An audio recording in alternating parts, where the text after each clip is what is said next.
Hello everyone, my name is Vardhan Garg and I welcome you all to Magnet Brains. So भाई Magnet Brains एक ऐसा platform है जहाँ पे आपको किंडरगार्टन से लेकर क्लास 12 तक हर कोर्स मिल जाएगा. You can ask for anything, you can ask for CBSE board, you can ask for state board, you can ask for NTSE, you can ask for Olympiads, you can ask for NCERT book या किसी भी famous author की बात करें concern subject में सारा content आपको मिल जाएगा हमारे प्लेटफॉर्म पे. मतलब या तो हमारे यूट्यूब चैनल पे या फिर हमारे वेबसाइट पे या फिर हमारे ऐप पे यहाँ मिल जाएगी आपको quality education and that too free of cost. Yes you heard that right, free of cost. 2 chapter से 2 वीडियोस की बात नहीं कर रहा हूँ, कंप्लीट कोर्स सेट की बात कर रहा हूँ. कंप्लीट कोर्स सेट आपको मिल जाएगा free of cost. All you need to do is come and learn from these videos. तो गाइस आज इस वीडियो में हम क्या सीखने वाले हैं? तो बेसिकली आज इस वीडियो में हम इंटेलिजेंस के बारे में सीखने वाले हैं कि व्हाट इज बेसिकली इंटेलिजेंस. जैसे हमने कहा कि हमने स्लाइस किया था वर्ड को, आर्टिफिशियल इंटेलिजेंस को. फर्स्ट वाज आर्टिफिशियल जो कि मैन मेड है, वो तो क्लियर वर्ड है कि आर्टिफिशियल इज मैन मेड, जो किसी इंसान ने बनाया हो, आर्टिफिशियली सिंथेसाइज्ड हो, आर्टिफिशियली बना हो, सो that is artificial. Basically intelligence का क्या मतलब है? अब वहां पे जो हमने देखा था बहुत लेमन लैंग्वेज में हमने उसका डेफिनेशन पढ़ा था. इस वीडियो में हम उसको डिटेल में जानेंगे कि व्हाट इज इंटेलिजेंस. आगे इसके ट्रेड्स देखेंगे, इसके टाइप्स देखेंगे और डिटेल में इंटेलिजेंस को समझने की कोशिश करेंगे जो हम बेसिकली आर्टिफिशियली सिंथेसाइज कर रहे हैं. ये वीडियो कोई रैंडम वीडियो नहीं है, ये आपके क्लास 8 आर्टिफिशियल इंटेलिजेंस के फर्स्ट यूनिट एक्साइट का पार्ट है. ठीक है, जिसमें आज हम देखने वाले हैं व्हाट इज इंटेलिजेंस बेसिकली. ठीक है, चलिए so let us start. Intelligence. Now, have you ever wondered why humans are considered to be on the top of the food chain above all other creatures on earth? तो अगर आपको ध्यान हो, बचपन में हमने पढ़ा था फूड चेन. फूड चेन में जो ह्यूमन बींग्स होते हैं वो सबके ऊपर होते हैं. तो क्यों ये फूड चेन में जो ह्यूमंस हैं वो हमेशा टॉप पे होते हैं? क्यों भाई, क्यों होते हैं टॉप पे? Above all other creatures on the earth, जितने भी क्रीचर्स हैं अर्थ पे उन सबसे ऊपर होते हैं. क्यों फूड चेन में? Now this is because, इसका बहुत सिंपल सा आंसर है, this is because humans have intelligence. क्यों होता है? Because human के पास एक चीज है जिसको हम कहते हैं intelligence, which is perhaps the ultimate source of power या ultimate form of power. जो क्या है? जो ultimate form of power है, मतलब इसका कोई तोड़ ही नहीं है. ठीक है, जो इंटेलिजेंस है ह्यूमन बींग्स के पास इसका कोई तोड़ ही नहीं. ठीक है, इसीलिए ये फूड चेन में सबसे ऊपर पाए जाते हैं. Intelligence equips humans with the capabilities to perceive, learn, reason and solve problems. अब बेसिकली जो इंटेलिजेंस है, ये इंटेलिजेंस ह्यूमंस को ये कैपेबिलिटीज है इक्विप करके, जैसे एक तरीके से टूल्स को इक्विप करते हैं ना. मतलब जैसे कि सपोज एक योद्धा है, जंग लड़ने जा रहा है, तो उसको क्या तलवार दी जाती है, तलवार इक्विप कराई जाती है. वैसे हम ये कह रहे हैं कि इंटेलिजेंस ह्यूमंस को इक्विप करते हैं, एक तरीके से टूल्स देते हैं. ठीक है, जिनकी कैपेबिलिटीज क्या क्या है? कैपेबिलिटीज है परसीव करने की, लर्न करने की, रीजन करने की, सॉल्व करने की प्रॉब्लम्स को. आगे इनके बारे में देखेंगे हम लोग basically. So intelligence is a process that evolves by the time and has practically no limit. और इंटेलिजेंस एक ऐसी चीज है जो विद टाइम डेवलप होती है, ठीक है, बढ़ती है और इसकी कोई लिमिट नहीं है. ठीक है, इसकी लिटरली में कोई लिमिट नहीं है इंटेलिजेंस की. ठीक है, no a typical definition, a typical dictionary definition of intelligence is the capacity to acquire and apply knowledge. तो इंटेलिजेंस की जो डिक्शनरी डेफिनेशन है वो बहुत सिंपल सी है कि ये वो कैपेसिटी को दर्शाता है जिससे कि एक ह्यूमन बीइंग अपनी नॉलेज को एक्वायर कर सकता है और अप्लाई कर सकता है. एक नॉलेज जो उन्होंने ली है उसको एक्वायर कर सकता है, मतलब ले सकता है और अप्लाई कर सकता है. इसकी कैपेबिलिटी है, कैपेसिटी है basically. So intelligence includes the ability to benefit from past experience, act purposefully, solve problems and adapt to new situations. तो बेसिकली इंटेलिजेंस के अंदर क्या क्या इंक्लूड कर रहे हैं हम? इंटेलिजेंस के अंदर हम वो एबिलिटी को इंक्लूड कर रहे हैं जिससे कि हम पास्ट एक्सपीरियंस से अपने आप को बेनिफिट दिला सकें, एक्ट कर सके पर्पसफुली, सॉल्व कर सके प्रॉब्लम्स को and adapt to new situations, और जो नई नई सिचुएशंस आ रही हैं उसमें अडेप्ट कर सके. Intelligence is defined as mental capability that involves the ability to reason, to plan, to solve problems, to think abstractly, to comprehend complex ideas, to learn quickly and to learn from experience. तो basically intelligent इस तरीके से define किया गया है कि एक mental capability है, capacity है, जिससे कि हम एबिलिटी है हमारे पास आ जाती है रीजन करने की, किसी भी सिचुएशन को प्लान करने की, सॉल्व करने की प्रॉब्लम्स को, थिंक एब्स्ट्रैक्टली या कोई भी एब्स्ट्रैक्ट चीज़ों को सोचने की. एब्स्ट्रैक्ट मतलब जो ऑलरेडी यहाँ पे एग्जिस्ट नहीं करती हैं. एब्स्ट्रैक्ट क्या होता है? जो चीज़ें एग्जिस्ट नहीं करती हैं बट हम उसको सोच पा रहे हैं बेसिकली. ठीक है, टू कॉम्प्रीहेंड कॉम्प्लेक्स आइडियाज़, यहाँ कॉमन हो चाहिए था. ठीक है, to comprehend complex ideas, to learn quickly, and to learn from experience. तो बेसिकली ये सब कैपेबिलिटीज दे के जाता है intelligence, right. Humans are blessed with a brain. अब ह्यूमंस के पास क्या एक ब्रेन है, मतलब basically what makes a human naturally intelligent, किस तरीके से ह्यूमंस नेचुरली इंटेलिजेंट होते हैं, because humans are blessed with a brain that is able to comprehend, analyze and take decisions better than all other species. Now this is the reason. Through their intelligence, humans possess the cognitive abilities to learn, form concepts, understand, apply logic and reason, including the capacities to recognize patterns, comprehend ideas, plan, solve problems, make decisions, retain information and use language to communicate. तो basically human beings के पास क्या है, brain है, जो इनको अलग अलग इंटेलिजेंट काम करने में हेल्प करती है। दीज आर द प्रोसेसेस जो ह्यूमन बींग्स को हेल्प करता है ब्रेन बेसिकली, ठीक है ना। What we are trying to achieve, अब बेसिकली इन सब चीजों से हम क्या अचीव करना चाह रहे हैं। So we are trying to achieve this intelligence artificially. अब ये जो इंटेलिजेंस हमने भी देखी ना, ह्यूमन बींग के पास है ब्रेन है, उसके पास जिसकी वजह से काम कर पाता है। अब यही इंटेलिजेंस हम आर्टिफिशियली अटेन करने की कोशिश कर रहे हैं, ठीक है। सो आर्टिफिशियल इंटेलिजेंस और machine intelligence is man made intelligence that enables computers or machines to have an IQ similar to that of humans. It enables computers, robots and machines to visualize, comprehend, analyze, take decisions and act accordingly. Thus, artificial intelligence involves the science and engineering of creating machines, especially computers or robots that have the thinking and working capacity like that of humans. Apple's Siri and Amazon's Alexa are examples of AI as they can understand human voice and follow instructions. Such devices have become common nowadays. तो basically हमारा target क्या है, हमारा target है intelligence को artificial attain करना। अब artificial intelligence basically यहीं से बन के आया है और इसके बारे में हम डिटेल में डिस्कशन कर चुके हैं पहले वाली वीडियो में। हमने देखा है कि बेसिकली आर्टिफिशियल इंटेलिजेंस में हम क्या चाह रहे हैं। हम अगर मैं ओवरऑल कहूँ फाइनली, तो हम ह्यूमन माइंड को मिमिक करना चाह रहे हैं। हम ऐसी मशीन्स बनाना चाह रहे हैं जिसके पास वो कैपेबिलिटी हो जो कि एक ह्यूमन के पास है। जो काम सिर्फ ह्यूमन कर सकता है वो अब वो मशीन भी कर पाए, ये चीज़ हम अटेन करना चाह रहे हैं। हम एक ऐसी IQ चाह रहे हैं जो कि ह्यूमन के पास है, वो हम एक मशीन को भी दे सके, कंप्यूटर को भी दे सके। बाकी अलग अलग एक्ट्स तो हमने देख ही लिए। आर्टिफिशियल इंटेलिजेंस क्या क्या कर सकता है वो तो हम पहले भी देख चुके हैं और यहाँ पर भी अभी हमने देख लिया। तो प्रीवियस वीडियो अगर आपने नहीं देखी है आर्टिफिशियल इंटेलिजेंस के इंट्रोडक्शन के ऊपर, तो वो जरूर देख के आइए, बिकॉज वो काफ़ी चीज़ आपको यहाँ पे क्लियर करेंगे, ठीक है ना। Features of intelligence, basically features क्या आते हैं इंटेलिजेंस में, क्या क्या फीचर्स उसके अंदर ऐड ऑन हो गया था वो देख रहे हैं, ठीक है। सो हैंडलिंग इनकम्प्लीट डेटा, सबसे पहला है क्या, हैंडलिंग इनकम्प्लीट डेटा। जिससे कोई भी डेटा दे दिया जो कि इनकम्प्लीट है, उसको हैंडल करना, मतलब interpreting complete information from incomplete data. अब एक सपोज मैं आपको इनकम्प्लीट डेटा दे दूँ, एक इनकम्प्लीट लाइन दे दूँ, अब खुद से प्रिडिक्ट करते हो ना। जैसे सपोज अगर मैं कहता हूँ कि किसी से मैं बातचीत कर रहा हूँ, अब कोई मुझसे कोई स्टेटमेंट कह रहा है, मैं उसके स्टेटमेंट कंप्लीट होने से पहले ही समझ जाता हूँ कि क्या कहना चाह रहा है। कैसे, इंटेलिजेंस है ना भाई बेसिकली, ठीक है। तो इंटेलिजेंस ही तो है वो चीज़ जो मुझे बता दे रहा है कि वो क्या कहना चाहता है। अब जब यही इंटेलिजेंस आ जाती है, अब इसी से हमें ये कहने लग जाता है कि you are not a good listener. अब लिसनर क्या, basically you are intelligent enough कि आप उस बात को समझ पा रहे हो, right. So that is the same, ठीक है। बट आई होप यहाँ तक कहानी समझ में आई होगी। हैंडलिंग कॉन्ट्राडिक्टरी डेटा, ठीक है। कॉन्ट्राडिक्टरी डेटा को हैंडल करना बेसिकली, अब जैसे दो चीजें हैं एक दूसरे को कॉन्ट्राडिक्ट करें, डिसीजन मेकिंग बेसिकली यहाँ पे आता है। दो चीजें जो एक दूसरे को बिल्कुल कॉन्ट्राडिक्ट कर रही हैं, अब इसमें से सिलेक्ट करना कि क्या चीज सही है, decision making. So making sense from data having contradiction and ambiguity. Ambiguity या कॉन्ट्राडिक्शन मतलब हो गया कि एक ही चीज, मतलब एक ही चीज है ना, दो अलग अलग लोग कह रहे हैं, दो अलग अलग चीजें हैं, ठीक है। एक ही चीज के ऊपर बात कर रहे हैं, दो अलग अलग एस्पेक्ट्स, और हम ये जज करना चाह रहे हैं कि कौन सा सही है, ठीक है। तो that is what, that is handling contradictory data. Next is handling uncertain data. अब हमें नहीं पता कि आगे इसमें फुलफिल्ड है कि नहीं चीज़ें। सो मेकिंग सेंस फ्रॉम फरी और अनसर्टेन डेटा, मतलब हमें नहीं पता कि ये चीज़ सही है कि नहीं, ट्रस्ट वर्दी है कि नहीं, बट हम उसको लेके जाके ये जज कर रहे हैं कि हाँ इस पर ट्रस्ट किया जाए या नहीं किया जाए, आगे डिसीजन मेकिंग होगी यहाँ पे। Next is handling heuristics.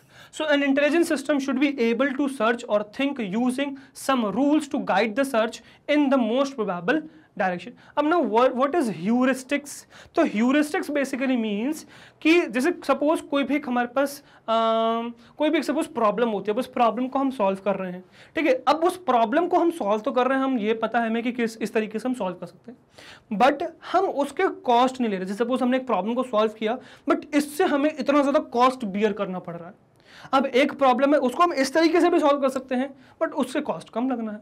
तो अगर हम एक प्रॉब्लम को सॉल्व कर रहे हैं, हम ये पहचान के करें कि इससे जो लगने वाला कॉस्ट है, कॉस्ट बेसिकली हम ये कह रहे हैं कि जो भी सपोज आपको झेलनी पड़ रही चीज़ है, अब कॉस्ट में बहुत सारी चीज़ें इंक्लूड हो जाती हैं, ठीक है। जैसे सपोज अगर सिंपल से एग्जाम्पल दूं, जैसे सपोज एक पॉइंट है ए, एक पॉइंट है बी, एक बहुत सिंपल से एग्जाम्पल है, बाकी कॉस्ट में और भी कहानी आती है। मैं कहूँ एक तरीका है यहाँ से यहाँ तक जाने में आपको क्या पड़ने वाला है, एक कॉस्ट पड़ने वाली, मतलब सपोज मैं कह रहा हूँ कि ए से बी आपको पार्ट, मतलब ए से ए जो सोर्स है बी से डायरेक्शन तक जाना है, सोर्स से डायरेक्शन जाना है बेसिकली। एक पाथ ये है, this is your A path, ये एक पाथ है which is your B path, और एक ये पाथ है which is your C path. किस पाथ से आप जाओगे, तो आप कहोगे यार देखो ए से बी मुझे शॉर्टेस्ट दिख रहा है तो इससे चलते हैं, बट दैट डिपेंड्स कि आपका मेन टारगेट क्या है। सपोज अगर यहाँ पे एक टोल है, 100 रुपीज़ का टोल है, और यहाँ पर सपोज 100 रुपीज़ का टोल नहीं है, ये आपका जो है सपोज 50 रुपीज़ का टोल है, और ये टोल फ्री है, तो आप किससे जाना चाहोगे? आपका डिपेंड करता है कि आप टोल्स मिनिमम यूज करना चाहते हो तो आप यूजुअली इससे जाओगे। तो यही चीज हो गई बेसिकली ह्यूरिस्टिक डेटा की हैंडलिंग। इसी तरीके से decision making is heuristic data की handling. So an intelligent system should be able to search और think using some rules to guide the search in the most probable direction. तो basically कुछ rules हैं, ठीक है, उसको यूज करते हुए, उन रूल्स को लगाते हुए वो सर्च कर सके या सोच सके the most probable solution to an answer, sorry solution to a question, ठीक है। नाउ एबिलिटी टू लर्न करने की ability which is very important. An intelligent system has the ability to learn and slowly grow the knowledge base of the system. Ability to learn ही basically है जो एक machine को या एक human को इंटेलिजेंट बनाती है, बिकॉज ह्यूमंस में भी ये है कि आप अगर अपने सिचुएशन से सीख रहे हो तभी आप इंटेलिजेंट बन पाओगे और ज़्यादा। तो कहते हैं ना दूसरों के एक्सपीरियंस से सीखा करिए, तो वो यही चीज़ है कि लर्न एबिलिटी टू लर्न मतलब बेसिकली सीखने की क्षमता, कि कितना सीख सकते हैं, वही चीज़ तो है, ठीक है। So these are the features of intelligence जो हम आर्टिफिशियली अटेन करना चाह रहे हैं, ठीक है ना। बेसिकली अगर हम ह्यूमन इंटेलिजेंस और मशीन्स का थोड़ा सा इंटरेक्शन देखें, ये थोड़ा सा उनको कंपेयर करें, तो देखिए क्या होती कहानी।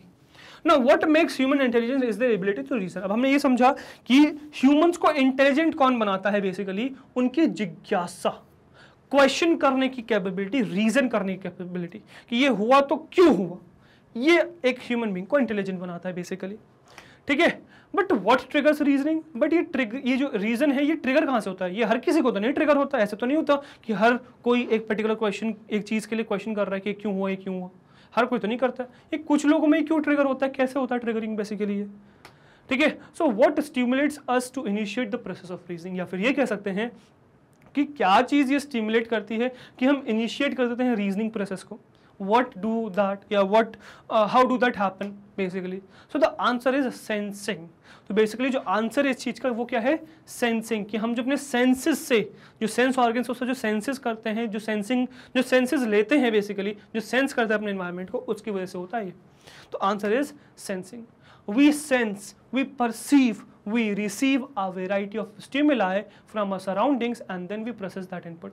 तो बेसिकली हम सेंस करते हैं, हम परसीव करते हैं, हम रिसीव करते हैं एक वेराइटी ऑफ स्टिमुलाई, ठीक है, ह्यूज वेराइटी ऑफ स्टिमुलाई। मतलब स्टिमुलाई मतलब बेसिकली रिस्पॉन्सेज, बायोलॉजी में पढ़ रखा ना स्टिमुलाई, ठीक है। तो स्टिमुलाई मतलब रिस्पॉन्सेज, अलग अलग चीज़ होगी, ठीक है। So that we receive from our surroundings and then we process that input. तो जो वो मुझे मिलता है उससे फिर मैं इनपुट प्रोसेस करता हूँ। जैसे सपोज अगर एक क्लास चल रही है, ठीक है, मतलब मैं जैसे पढ़ा रहा हूँ फिलहाल फॉर नाउ, अब मैं कुछ बोल रहा हूँ, यहाँ कुछ लिखा हुआ है, तो आप अपने सेंस ऑर्गन से, मतलब कानों से मेरी बात सुन रहे हैं, आंखों से देख रहे हैं कि मैंने क्या लिखा हुआ है। अब कोई भी चीज़ आपको समझ में नहीं आई, ठीक है, मतलब आप देख रहे हो, सुन रहे हो, उससे समझ में नहीं आई, तो आप क्या करोगे? रीजन करोगे कि भाई ये चीज़ समझ में नहीं आई, या फिर ये जो भी मैंने चीज़ बोली आप करोगे ये क्यों हुआ। तो ये चीज़ क्या है? ये कैपेबिलिटी टू रीजन। अब ये रीजन से ही आगे इंटेलिजेंट बनता है इंसान, जब आपको इस क्वेश्चन का आंसर मिल जाता है बेसिकली, ठीक है। बट ये रीजनिंग हुई कैसे? सेंसिंग से ना, जब चीज़ें सेंस हुई आपके पास, जब आपने सेंस करी चीज़ों को, समझा, तभी तो हुई reasoning. This processing of what we sense is called reasoning, ठीक है। तो हम क्या सेंस करते हैं, इसी चीज को हम कहते हैं और रीजनिंग, इसी प्रोसेस को। Now this power has been given to animals too, but up to the extent of their ability to survive. तो यही सेम चीजें एनिमल्स में भी मिल जाएंगी आपको, काफी सारे एनिमल्स में भी ये कैपेबिलिटी है रीजनिंग की या सेंसिंग की। बट कब तक? तब तक जब तक वो सर्वाइव करने, मतलब जब तक उनको सर्वाइव करने के लिए जो चीजें चाहिए सिर्फ तब तक मिलती हैं, ठीक है। तो सर्वाइवल के लिए ही उनको बस ये पावर दी गई है। We humans had never been meant just to survive. But अगर मैं अपनी बात करूं, मतलब एज अ ह्यूमन बीइंग हम अपनी बात करें तो we are just not meant for survival. मतलब हम सिर्फ सर्वाइव करने के लिए नहीं जिंदा हैं, हम कुछ अचीव करने के लिए जिंदा हैं। ठीक है, अब मैं आपको वो मैथोलॉजिकल उसमें नहीं लेके जा रहा, what is the purpose of our life, उस सिचुएशन में नहीं लेके जा रहा, बट दैट वी गॉट कि हम सिर्फ सर्वाइवल के लिए तो नहीं बने हैं, क्योंकि सर्वाइवल ही करना होता फिर तो हम सर्वाइव कर ही रहे थे। क्यों हम टेक्नोलॉजी बिल्ड कर रहे हैं अलग अलग, ठीक है, क्यों हम चीज़ों को आसान बना रहे हैं जब सर्वाइव ही करना है सिर्फ, तो चीज़ आसान क्यों बना रहे हैं, सर्वाइव करो यार जस्ट। तो ये सब सिस्टम क्यों बनाया जा रहा है, because we are not meant for surviving only. Human brain reasons at a very higher and different level than humans. तो अगर मैं ह्यूमन ब्रेन की रीजनिंग पावर की बात करूं तो जो ह्यूमन ब्रेन रीजन करता है वो बहुत बड़े लेवल पे करता है, बहुत लार्ज स्केल पे करता है in comparison to animals. This power of reasoning determines our action. अब ये जो रीजनिंग है ना, यही डिटरमाइन करता है कि हमारे एक्शन, मतलब आगे हम क्या स्टेप लेने वाले, क्या एक्शन लेने वाले, वो ये रीजनिंग ही डिफाइन करने वाला है basically. Okay, now human brain senses, reasons and then finally acts upon it. तो बेसिकली एक ह्यूमन ब्रेन क्या करने वाला है, एक ह्यूमन ब्रेन सेंस करने वाला है, ठीक है, फिर रीजन करने वाला है और फिर फाइनली एक्ट करने वाला है उसके ऊपर। For example, now I'll give you some examples. When we come across an old friend, we recognize him or her and greet him or her. तो जैसे सपोज अगर मैंने कोई पुराना अपना दोस्त देखा, ठीक है, तो मैं उसको पहचानूंगा, हाथ मिलाएंगे अपन, है ना, गले वाले मिलेंगे तो ग्रीट करेंगे एक दूसरे को। We sense through out receptive organs. तो बेसिकली मैं क्या कर रहा हूँ, उसको पहचान कैसे पा रहा हूँ, मैं बेसिकली उसको देख रहा हूँ, रीजन कर रहा हूँ, क्या उसको जानता हूँ मैं, हाँ यार जानता तो हूँ, देखा तो हुआ है चेहरा पहले कभी। तो ये सब कैसे हो पा रहा है, that is all because of intelligence, जो एक स्टेप्स हैं। तो बेसिकली सबसे पहले सेंसिंग, फिर सेंसिंग के बाद फिर रीजनिंग, जो भी हमने देखा ना, क्या क्या देखा, सबसे पहले sensing, reasoning and then finally acting upon it. तो सेंस कर रहा हूं, मैं आंखों से देख रहा हूं, कानों से उसकी आवाज सुन रहा हूं, सेंस कर रहा हूं, समझने की कोशिश कर रहा हूं कि क्या मैं जानता हूं नहीं जानता हूं, ठीक है, फिर रीजन करूंगा, हाँ यार जानता तो हूं क्योंकि चीजें देखी हुई हैं, फेस देखा हुआ से लग रहा है, आवाज सुनी से लग रही, रीजन करूंगा, याद करने की कोशिश करूंगा, कब देखा, स्कूल फ्रेंड है, कॉलेज फ्रेंड है, कब की फ्रेंड है, ठीक है, और फिर फाइनली उसको ग्रीट कर रहा हूं, फाइनली फिर हाथ मिला रहा हूं, फिर क्या कर रहा हूं, फिर गले वाले मिल रहा हूं। तो वो ये स्टेप में चीजें चलती हैं, ठीक है। So we sense through out receptive organs basically, ठीक है। But how should a machine sense? अब ये सब तो हमने देख लिया कि सेंस करना है, ठीक है, फिर रीजन करना है, फिर एक्ट करना है, बट वो सेंस करेगा कैसे, एक मशीन कैसे सेंस करेगा? So a machine should first know what it is suppose to sense and then it should be able to sense images. अब जैसे सपोज मैं हूं एज अ ह्यूमन बीइंग, मैं यहाँ पे खड़ा हुआ, अब एक फ्रेंड आया, अब मैं बेसिकली उसका फेस देख रहा हूं ना, फेस से मैं पहचान पा रहा हूं कि हाँ यार, मतलब मुझे पता है कि बेसिकली उसके फेस को मुझे स्कैन करना है, फेस से पहचानना है मुझे, या बॉडी स्ट्रक्चर से मुझे पहचानना है उसे, ठीक है। ऑल द बॉडी स्ट्रक्चर तो बहुत बार धोखा भी देते हैं, जैसे सपोज कॉलेज फ्रेंड, अब कॉलेज फ्रेंड उस समय तो बहुत फिट था, अब फिलहाल मोटा हो गया है, ठीक है, तो अब मतलब वो तो फिलहाल मुझे धोखा दे सकता है, बट फेस, आवाज हो गई, कभी कभार आवाज भी चेंज हो जाती है, बट मुझे पता है मुझे किस चीज पे फोकस करना है, मुझे आवाज पे फोकस करना है, मुझे उसके फेस पे फोकस करना है, तो वो सब चीजें मुझे पता है ऑलरेडी, ठीक है। सो ये चीज मशीन्स में भी है, तो मशीन को सबसे पहले तो ये समझाने कि उसको स्कैन क्या करना है। So machine should first know what it is suppose to sense and then it should be able to sense input the images, patterns, faces, signatures, prints, textures, audio, moving images, numbers etcetera. तो इन सबको scan करना आना चाहिए। मतलब पहले तो उसको ये समझाओ कि क्या स्कैन करना है और फिर ये सब चीजें उसको स्कैन करनी आनी चाहिए, right. So what should it sense from these? अब ये जो सपोज उसने सेंस तो कर लिया, मतलब इसको ये तो पता चल गया कि इसको सेंस करना क्या है, बट इसमें से क्या सेंस करना है? So the purpose is another aspect. अब उसका पर्पस क्या है, उस चीज को क्या स्कैन करना है, वो एक अलग चीज है, ठीक है। So for instance in an image of a group of people, is it supposed to sense entire image, a face or just the background? एक सपोज ग्रुप ऑफ, मतलब जैसे मेरे सपोज फ्रेंड्स है सारे, अब हम सब फ्रेंड्स ने मिलकर ग्रुप फोटो ली, अब एक मैं मशीन को बता रहा हूँ कि स्कैन करो, पर उसको समझ में नहीं आ रहा क्या स्कैन करूँ, पूरी फोटो स्कैन करूँ, एक बंदे की फोटो पे स्कैन करूँ, बैकग्राउंड स्कैन करूँ, क्या चाह रहे हो तुम, क्या स्कैन करवाना चाह रहे हो? So sensing is not just about simple input.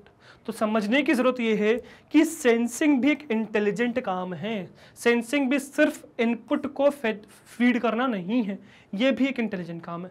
So that can be achieved by scanners and sensors, जो हम स्कैनर्स और सेंसर्स की मदद से अचीव कर सकते हैं, ठीक है। This is what need to be very clear, ठीक है। चलिए, now the purpose of sensing is determined by the intelligence. अब जो सेंसिंग का पर्पस है जो सेंसिंग का पर्पस है ये इंटेलिजेंस ही डिटरमाइन करता है। Image scanner, audio scanner, speech recognition engine, fingerprinting recognition program, motion sensor, thermal sensor, light sensor, proximity sensor, distance sensor basically. तो प्रॉक्सिमिटी सेंसर पता है आपको क्या है? चलो उसको सबके बारे में बताता हूँ बेसिकली सब सेंसर। इमेज स्कैनर आप लोग को पता है कि इमेज स्कैन करता है, जैसे कि हमारा जो फेशियल रिकग्निशन है, कैमरा इमेज स्कैन कर रहा है। फिर audio scanner, you know microphone है जो ऑडियो स्कैन कर रहा है। स्पीच रिकग्निशन इंजन, जिससे कि वो एक तरीके से ऑडियो ले रहा है और उसको समझने की कोशिश कर रहा है। फिंगरप्रिंट रिकग्निशन प्रोग्राम, आपको पता है कि किस तरीके से फिंगरप्रिंट रिकग्निशन होता है। फिर मोशन सेंसर आपको पता है। अब मोशन सेंसर मतलब क्या होता है? तो मोशन सेंसर मतलब होता है कि कोई भी मूवमेंट, जैसे सपोज मेरे कैमरा में मोशन सेंसर है, मतलब मेरा फोन किस तरीके से मूव कर रहा है, ठीक है, पोर्ट्रेट मोड, मतलब इस तरीके से लैंडस्केप मोड में रख दिया या पोर्ट्रेट मोड में ले गया, तो वो सब चीजें स्कैन करना, मोशन को स्कैन करना। थर्मल सेंसर्स मतलब हीट वगैरह सेंस करना, जैसे कि कुछ फोन्स में ये भी कैपेबिलिटी आती है कि वो हीट को सेंस कर लेते हैं कि आसपास उनकी हीट कितनी हो गई है, फोन कितना गर्म हो गया है, जिससे कि वो खुद ही ऑटोमेटिकली शट डाउन कर देते हैं फोन को जब बहुत ज्यादा हीट हो रही होती है, जैसे कि OnePlus में, आईफोन्स में कैपेबिलिटी है, ठीक है। फिर लाइट सेंसर्स, तो लाइट को पहचानना। अब जैसे कि आपके फोन में आपने देखा होगा अडैप्टिव ब्राइटनेस एक ऑप्शन होता है। अडैप्टिव ब्राइटनेस मतलब कि यार अपनी मर्जी से वो जो है क्या कहते हैं ब्राइटनेस को कम कर देता है, ज्यादा कर लेता है, अडैप्टिव ब्राइटनेस। बट उसको पता कैसे चलता है कब मुझे ब्राइटनेस कम करनी है, कब ज्यादा करनी है? तो बेसिकली इसको ये बताता कौन है? ये इसको बताता है इसके चारों तरफ की लाइट। बेसिकली अगर आप सन में निकल गए, आप सनलाइट में बाहर निकल गए, बहुत ज्यादा रोशनी है, बहुत ज्यादा रोशनी में ये लाइट सेंसर क्या करेगा? ये पहचान लेगा कि लाइट बहुत ज्यादा बाहर। अब बिकॉज बाहर की लाइट इंटेंसिटी बहुत ज्यादा है, तो मुझे अपने स्क्रीन ब्राइटनेस को बहुत ज्यादा करना पड़ेगा ताकि सामने वाले को चीज दिखे, नहीं तो कुछ नहीं दिखेगा। और यही चीज अगर हम एक अंधेरे वाले रूम पे चले जाए, अंधेरे वाले रूम में बहुत फुल ब्राइटनेस है, देखना क्या हालत होती है। तो उसमें उस मशीन को पता चल जा रहा है लाइट बहुत कम है, तो मुझे भी अपनी स्क्रीन ब्राइटनेस कम कर देनी है। तो ये लाइट सेंसर्स हो गए। प्रॉक्सिमिटी सेंसर है।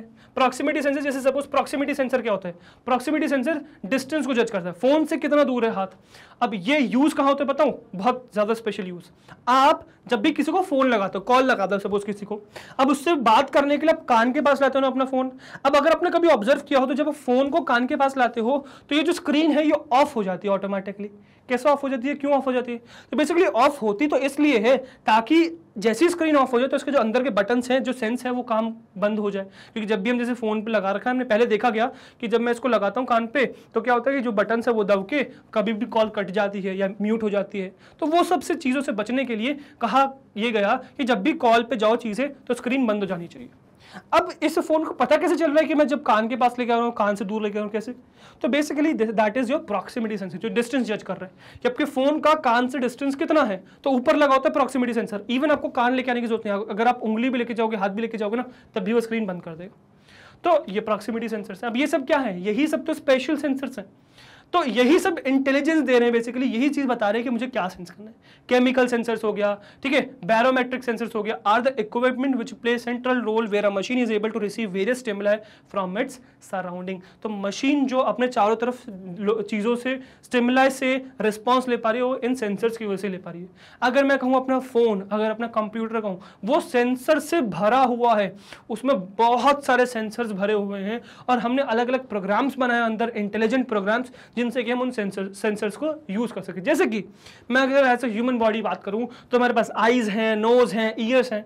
ये सब बेसिकली क्या है? ये सेंसिंग का काम कर रहे हैं। अब ये जो चीजें समझ पा रहे हैं, ये इन सेंसेस, जैसे मैं आंख है, अब मेरी आंख थोड़ी चीजों को देख के समझ पा रही है, या फिर मेरी जो नॉस्ट्रल्स हैं वो बेसिकली किसी भी चीज को सूंघ के थोड़ी स्मेल समझ पा रहे हैं। वो कौन समझ रहा है? वो ब्रेन समझ रहा है। और ब्रेन के अंदर क्या है? प्रोग्राम है।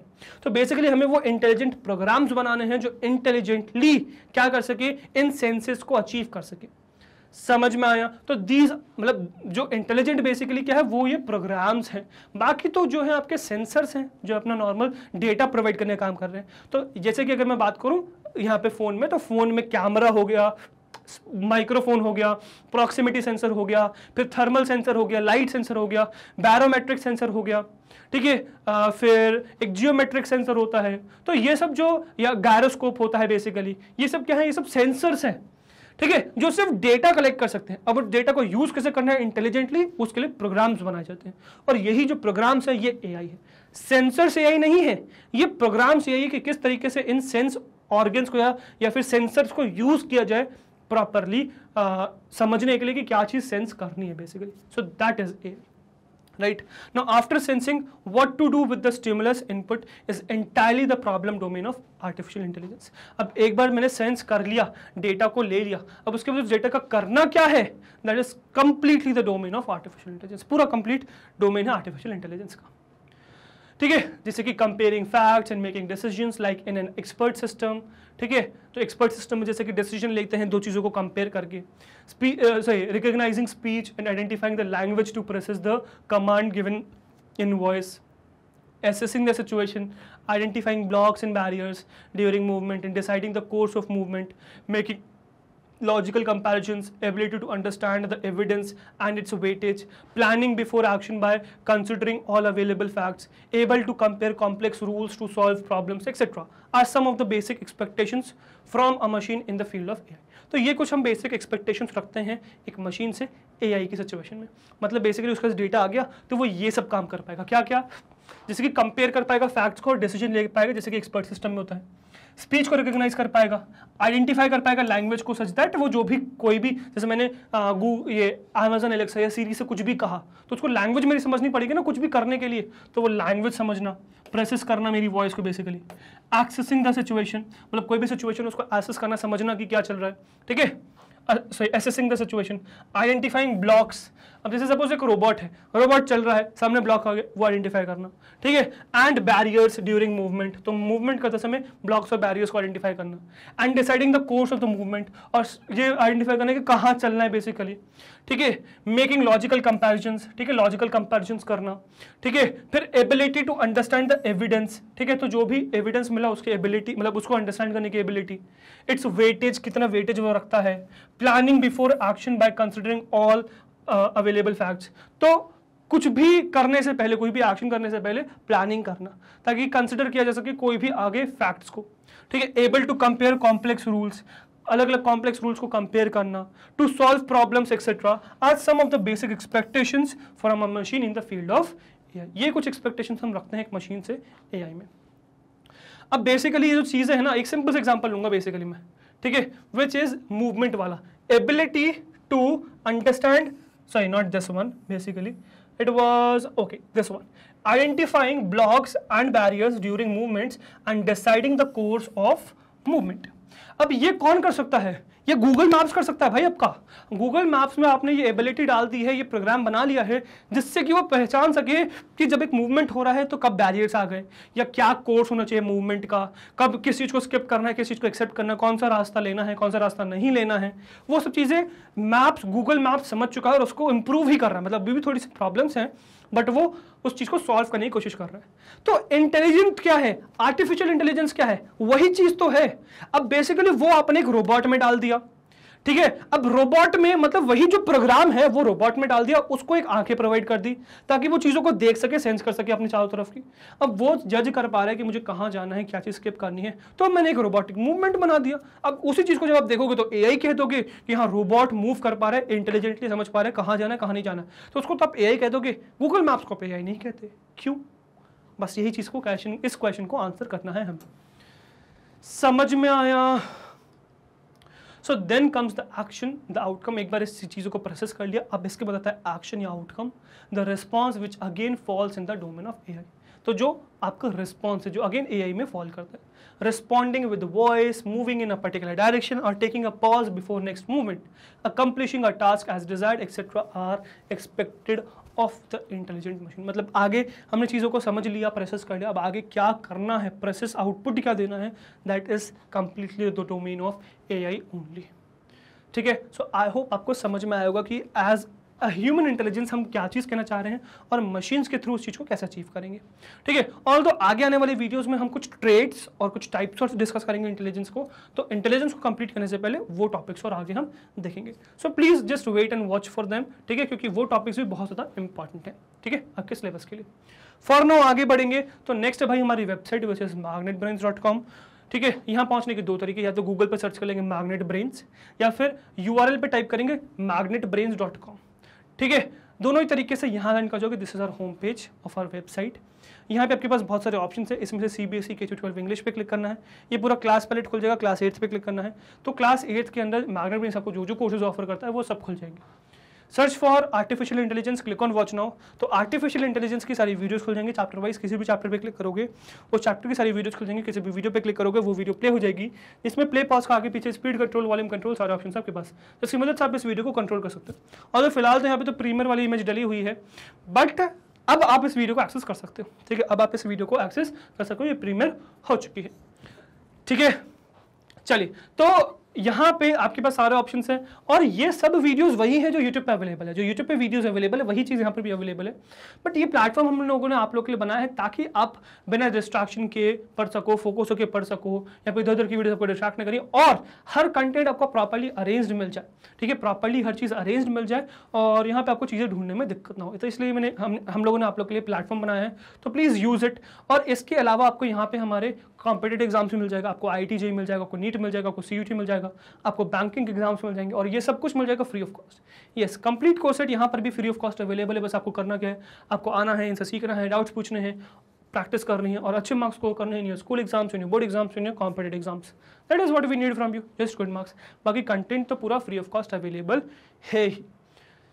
ओके तो गाइस, अगर आपको हमारी मेहनत अच्छी लग रही है, कंटेंट पसंद आ रहा है, वीडियोस अच्छी लग रही है, प्लेलिस्ट पसंद आ रही है, अगर आपको लगता है कि आप हर रोज़ हमसे कुछ नया सीख रहे हैं, अगर आपको लगता है कि आपको एग्जाम्स में हेल्प हो रही है हमारी वजह से, सो हमारे साथ यानी कि मैनेजमेंट के साथ जुड़े रहिए। बिकॉज हम लाते हैं आपके लिए किंडरगार्टन से क्लास 12 तक हर कोर्स फ्री ऑफ कॉस्ट। हर कोर्स में हम आपके साथ हैं। सो वी एक्सपेक्ट आप भी हमारे साथ इस तरीके से बने रहेंगे। राइट, मैं आपसे मिलता हूं नेक्स्ट वीडियो में। Till then, goodbye, thank you very much.